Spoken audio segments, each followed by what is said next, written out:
같이 기도하겠습니다. 천지를 만드신 거룩하신 하나님, 저희를 구원해 주시고 주님의 몸된 교회 가운데서 하나님을 섬기며 살아갈 수 있도록 도와주심을 감사합니다.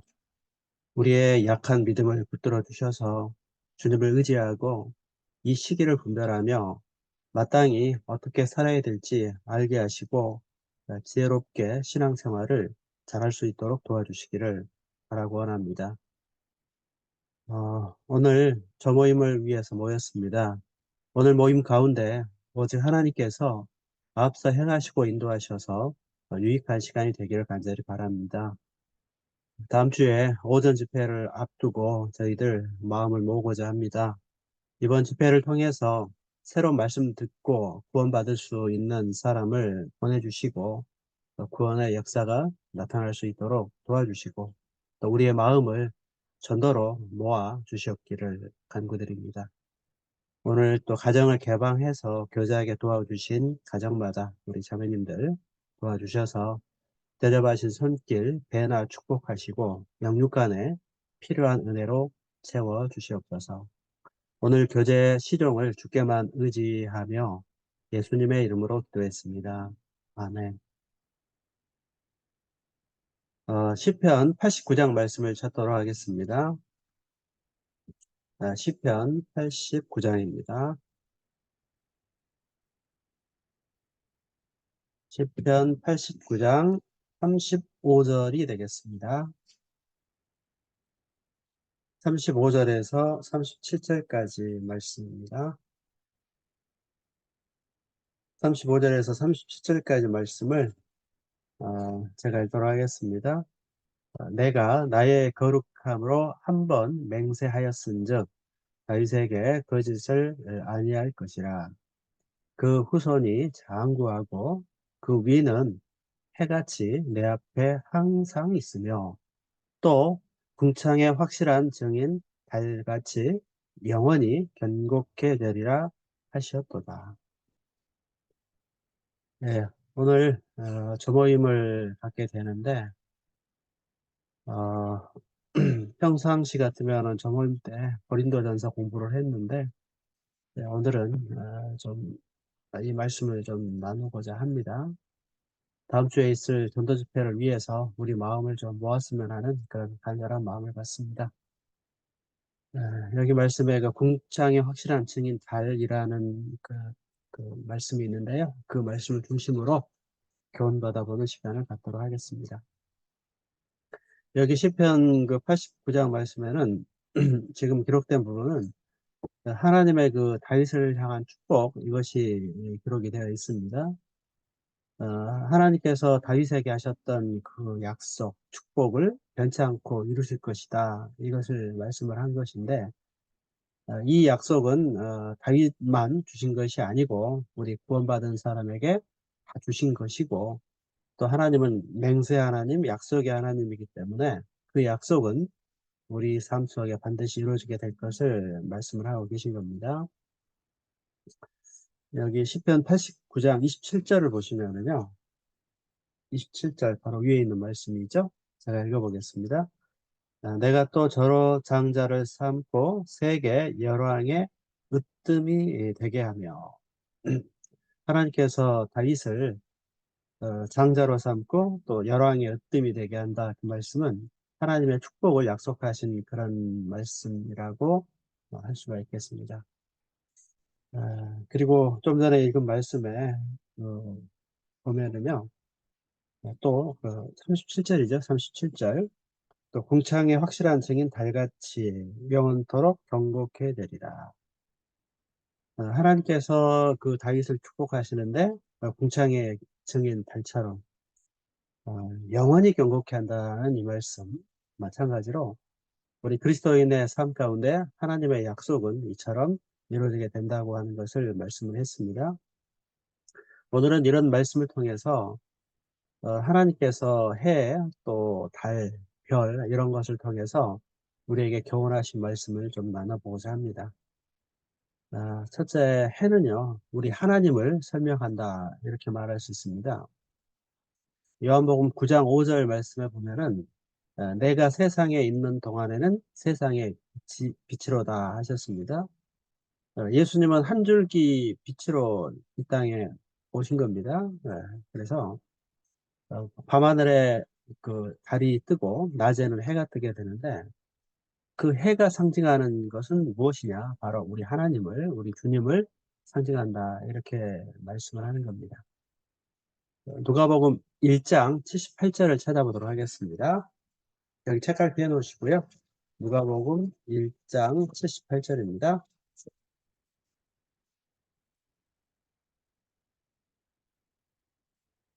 누가복음 1장 78절, 79절 제가 읽어보도록 하겠습니다. 주의 백성에게 그 죄 사함으로 말미암는 구원을 알게 하리니 이는 우리 하나님의 긍휼을 인함이라. 이로써 돋는 해가 위로부터 우리에게 임하여. 자, 78절 말씀을 보면은 돋는 해가 위로부터 우리에게 임하여 이렇게 말씀을 했는데 이 돋는 해가 무엇을 말하겠습니까? 바로 우리 하나님, 우리 주님을 말씀한다. 이렇게 얘기할 수가 있겠습니다. 그래서 성경은 하나님을 우리 해에 비유한 겁니다. 사실 이 땅에 해가 비추지 않는다면 사람이 살 수가 없습니다. 천지창조할 때도 첫날 빛을 만드셨고 또 요한복음 1장 말씀에도 이 태초에 있었던 빛, 이 빛은 물리적인 빛이 아니라 예수님을 말하고 계신 거죠.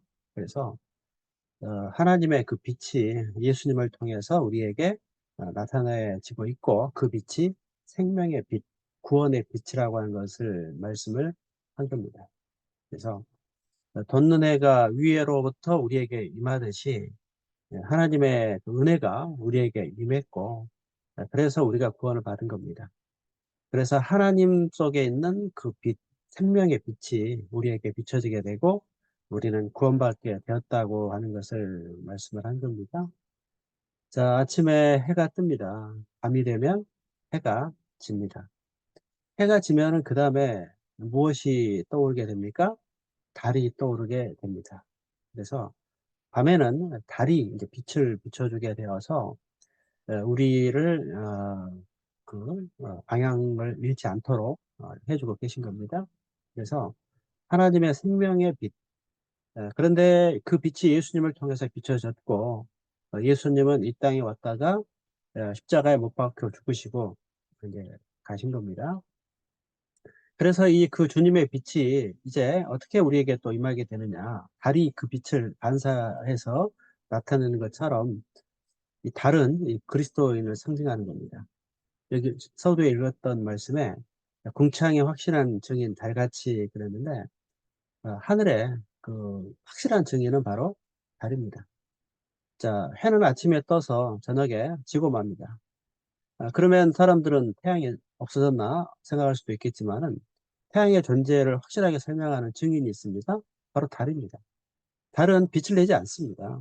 그런데 반대편에 있는 태양빛을 받아서 반사하고 있기 때문에 그 반사작용을 통해서 그 태양빛을 우리에게 비춰주는 것처럼 하나님 안에 있는 그 생명의 빛이 예수님은 이 땅에 가셨지만 그 빛을 달 같은 우리 그리스도인의 삶을 통해서 비춰주게 되고 나타나게 된다고 하는 것을 말씀하시는 그런 내용입니다. 빛으로 오신 예수님은 십자가에 못 박혀 죽으셨습니다. 이 땅에서 마땅히 해야 될 일들을 다 이루셨습니다. 그리고 이제 먼저 가셨습니다. 이제 그 빛이 궁창의 확실한 증인 달 같은 이 거듭난 그리스도인의 삶을 통해서 나타나지고 그 복음이 전해지게 될 것을 말씀을 한 겁니다. 그래서 그리스도인을 빛이라고 또 말씀을 하십니다. 요한복음 5장 14절에 보면은 너희는 세상의 빛이라 산 위에 있는 동네가 숨기우지 못할 것이요. 주님이 빛인데 왜 우리 그리스도인 너희는 세상의 빛이라고 말씀을 했습니까? 주님은 가셨지만 그 주님의 빛을 거듭난 그리스도인을 통해서 반사하게 되기 때문에 그렇습니다. 그래서 세상 사람들은 어, 거듭난 그리스도인을 통해서 반사되는 그 예수님의 생명의 빛을 보게 되고 그 빛을 통해서 하나님의 은혜에 참여하게 될 것을 이렇게 말씀을 한 겁니다. 그래서 궁창의 확실한 증인은 바로 달입니다. 태양은 졌지만 태양빛을 달은 반사합니다. 그래서 태양의 존재를 입증하고 태양의 존재를 나타내고 있는 것처럼 달이 그 역할을 하는 것처럼 우리 그리스도인의 삶이 그러해야 할 것을 말씀을 한 겁니다. 하나님은 빛이고 그래서 하나님이 바로 태양이라고 한다면 우리 주님이 태양이라고 한다면 우리 그리스도인은 그것을 비추는 달과 같다. 궁창이 확실한 증인인 달처럼 그렇게 행해야 할 것을 말씀하시는 그런 내용입니다. 그 다음에 베드로후서 1장 19절 말씀을 찾아보도록 하겠습니다. 베드로후서 1장 19절입니다.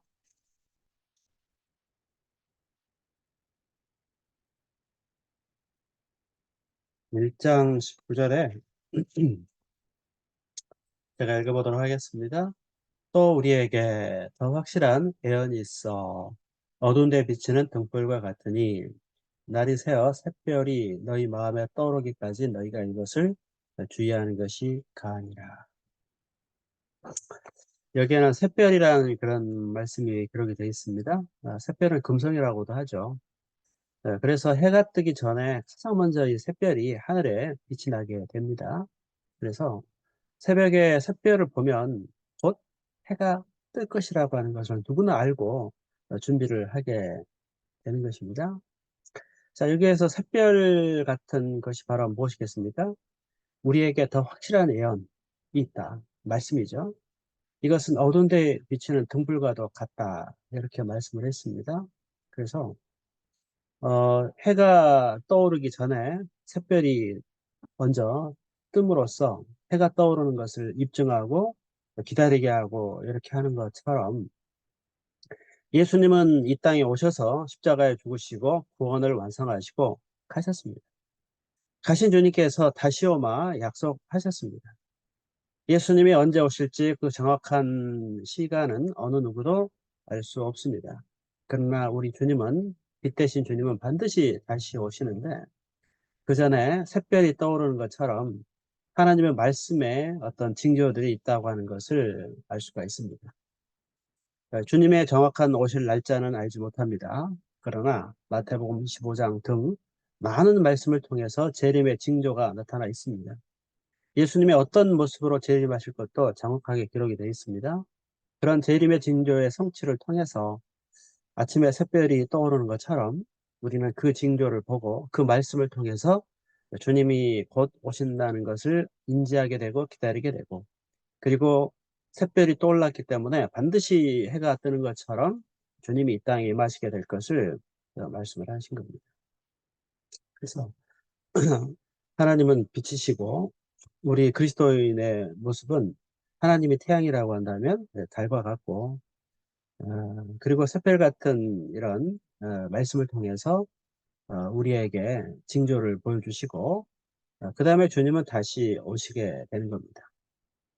말라기 4장 2절에 보면은 내 이름을 경외하는 너희에게는 의로운 해가 떠올라서 치료하는 광선을 바라리. 너희가 나가서 외양간에서 나온 송아지 같이 뛰리라. 그런 말씀이 있습니다. 자, 내 이름을 경외하는 너희에게, 우리 거듭난 그리스도인, 주님의 재림을 기다리는 그리스도인들에게 의로운 해는 누구를 말합니까? 바로 우리 주님을 말합니다. 그래서 장차 주님이 다시 오시면, 재림하시면 의로운 해가 떠오르게 되면 그 주님을 통해서 치료의 광선을 바라게 됩니다. 요즘에 뭐 원적외선 쬐는 것처럼 완전한 광선이 아니죠. 그런데 완전한 치료의 광선은 바로 의의 빛이신 우리 주님이시라고 하는 것을 말하고, 그 주님이 오시면 너희가 나가서 외양간에 송아지 같이 뛰리라는 말씀대로 건강한 송아지가 막 뛰노는 것처럼 모든 문제가 해결이 되고 하나님의 축복이 임하게 될 것을 말씀하신 겁니다. 그래서 우리 그리스도인은 주님의 재림의 날짜를 대망 간절한 마음으로 크게 기다리고 있습니다. 왜냐하면 주님이 오시면 모든 것이 회복됩니다. 우리의 고통은 이제 끝이 납니다. 그래서 그리스도인들은 그날을 대망하면서 살아가게 될 것을 예, 말씀을 하고 계신 겁니다.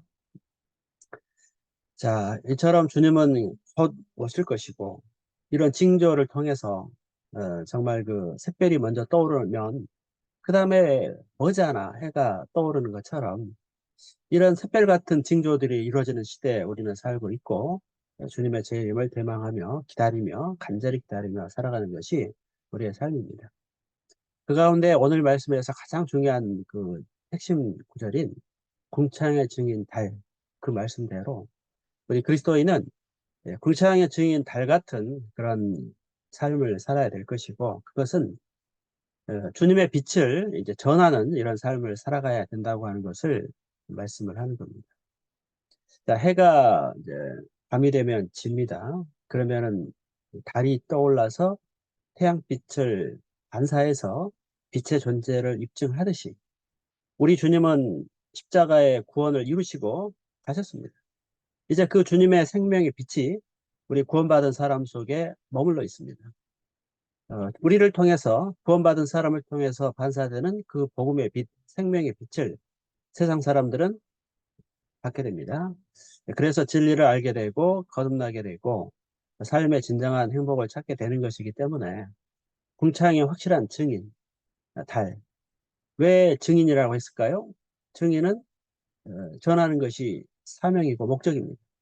마찬가지로 달과 같은 우리 그리스도인의 삶은 주님 안에 있는 그 생명의 빛을 우리가 받았잖아요. 그 받은 빛을 또 다른 사람들에게 비춰주는, 전해주는 그 증인의 역할을 반드시 해야 한다. 하지 않으면 안 된다라고 하는 것을 말씀을 한 겁니다. 태양도 그 존재의 목적은 빛을 비추는 것이라고 할 수 있습니다. 달도 존재의 이유가 무엇이겠습니까? 태양빛을 반사해서 그 태양의 빛을 비추는 겁니다.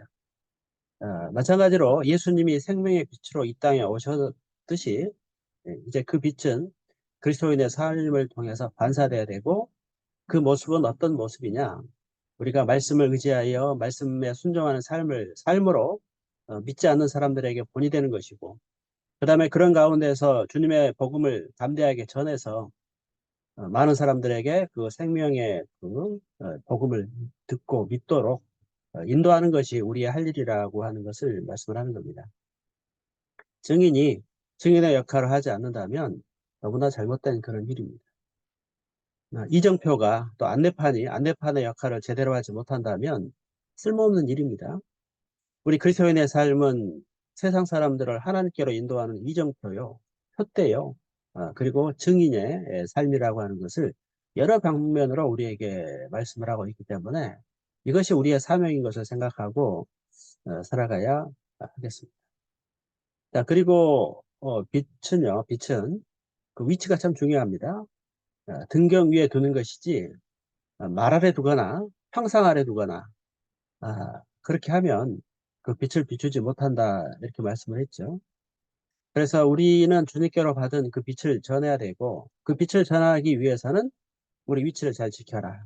빛이 등경 위에 높이 들려야 되는 것처럼 믿지 않는 사람들에게 그 본이 되는 그런 삶을 살아야 되고 또 그 말씀을 담대하게 전할 수 있는 위치에서 전해야 할 것을 말씀을 한 겁니다.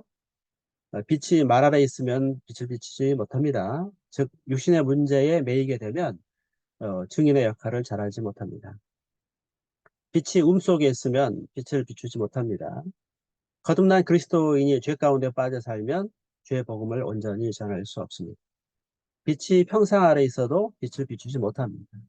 거듭난 그리스도인의 삶이 게으름에 빠져 있어서 이 시계를 분별하지 못하고 산다면 확실한 증인, 달 같은 그런 역할을 결코 할 수가 없다고 하는 것을 말하는 겁니다.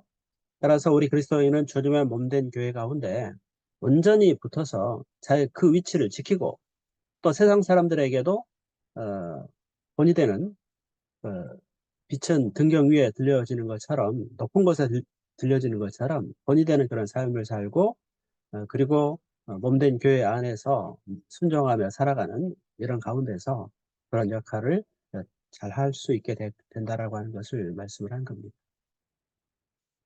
예, 다음 주에 우리가 오전 집회를 하게 됩니다. 어, 어, 이 오전 집회 참 중요한 그런 집회입니다. 반드시 열매가 나타나야 되는데 사실 걱정이 되는 마음도 좀 있기는 합니다.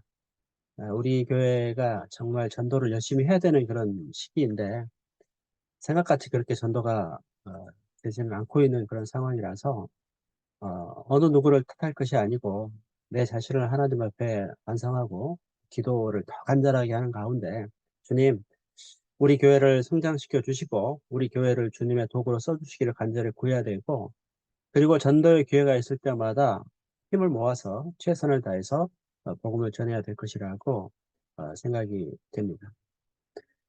다음 주에 있을 오전 집회 너무나 중요하고, 또 집회가 있었으면 반드시 또 열매가 있어야 합니다. 그런 만큼 각 구역에서는 최선을 다해서 인도할 사람들을 찾고 또 전도해 주셔야 할 것이라고 생각이 됩니다. 그리스도인에게 전도는 뭡니까? 존재의 이유라고 그렇게 말할 수가 있을 겁니다. 고린도전서 9장 16절에 보면은 내가 복음을 전할지라도 자랑할 것이 없음은 내가 부득불 할 일임이라. 만일 복음을 전하지 아니하면 내게 화가 있을 것이미로다 하셨습니다. 복음을 전할지라도 자랑할 것이 없다. 왜? 마땅히 할 일이기 때문에 그렇다라고 하는 겁니다. 사람이 마땅히 자기 일을 하는 것은 자랑할 일이 아니지 않습니까? 반대로 마땅히 할 일을 하지 않는 것은 굉장히 합당치 않은 일이고 그것은 하나님 앞에 큰 죄가 될 것입니다. 우리는 주님의 은혜로 구원을 받은 그런 사람들이기 때문에 우리는 복음을 전하는 것은 마땅한 겁니다. 확실한 증인, 달. 달의 역할은 무엇입니까? 반대편에서 비춰진 그 태양빛을 받아서 반드시 반사해서 이 세상에 비춰야 합니다. 그런데 이 달이 그 역할을 하지 않으면 안 되겠죠.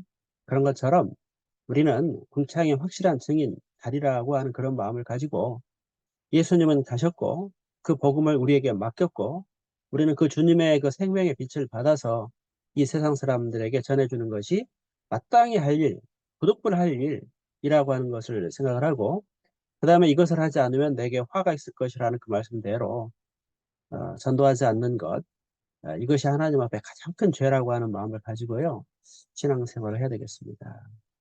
그래서 다음 주에 있을 오전 집회를 위해서 개인적으로도 하나님 앞에 간절하게 기도하고, 또 구역적으로도 각 교구에서도 힘을 모아서 각 구역에서 또 힘을 모아가지고 이번 오전 집회에 그 새로운 사람들이 많이 참석을 하고 또 구원받는 역사가 나타나기를 바랍니다. 작년에 오전 집회에는 은빛 장년에서도 많이 오셨는데 올해도 오시겠죠. 그런데 어르신들 중에 은빛 장년의 형제 자매님들 가운데 나름 저기 직장을 다니시는 분들이 많이 생겼어요. 그래서 그런 분들이 오전 집회를 많이 못 오실 것 같아서 더욱더 우리 자매님들이 분발하고 적극적으로 참여하고 그렇게 해주시기 바랍니다. 직장조에 계신 분들도 나하고 상관없는 일은 아니죠. 간절하게 기도해 주시고 짬이 나면 같이 참여하고 또 도울 일이 있으면 돕고 이렇게 해서 전도가 이루어졌으면 좋겠습니다. 우리는 전도를 부지런히 해야 될 그런 시기고 빨리 전해야 되고 숫자를 늘려가야 될 그런 시기라고 한다면 대집회도 중요하지만 또는 교구 집회, 구역 집회, 오전 집회 너무나 중요하고, 그런 집회가 자리를 잡아야 되고 반드시 그런 집회를 통해서 전도의 열매가 나타나는 것은 너무나 필요한 일이라고 생각을 합니다. 그런 마음으로 이번 집회를 위해서 힘을 모아 주시기를 바랍니다. 오늘 구역 교제 유익한 조모임이죠. 유익한 시간 되기를 간절히 바랍니다. 이상 마치겠습니다. 감사합니다.